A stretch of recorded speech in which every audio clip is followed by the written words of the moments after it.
आपण हलीमची पेस्ट करतोय. पहिल्यांदा हलीम धुवून घेतलेले आहेत आणि आता ते थोडेसे गॅसवर ठेवायचे आहेत. आता त्याच्यात गूळ टाकायचं. त्याच्यात आता थोडासा गूळ टाका प्रमाणानुसार. गूळ टाकलेला आहे प्रमाणानुसार. जेवढं गोड हवंय तेवढं गोड किंवा कमी हवं असेल तर कमी. आता याच्यामध्ये दूध टाकायचं. हा, वेलची पूड.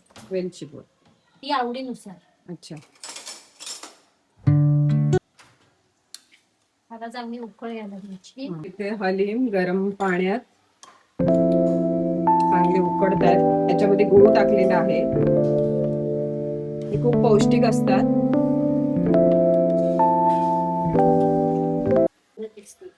खोबरं,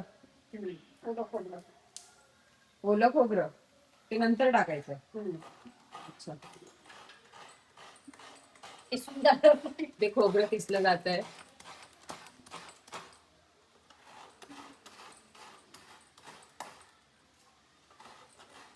आपण खोबरं टाकूया.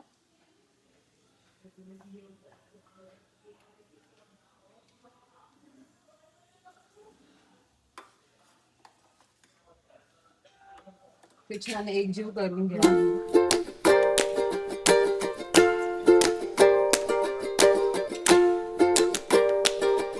चांगली उकळ येऊ दे. मग आपण त्याच्यात दूध टाकायचं. उकळ आल्यावर दूध टाकायचं.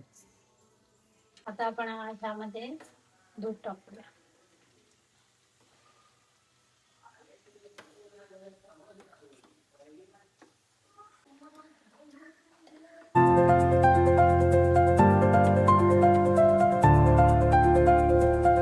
पूर्ण एकजीव करून घ्यायची.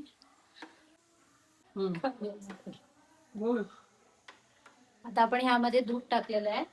त्याला आता हलकीशी उकळी आली की गॅस बंद करायचा आणि खाण्यासाठी तयार.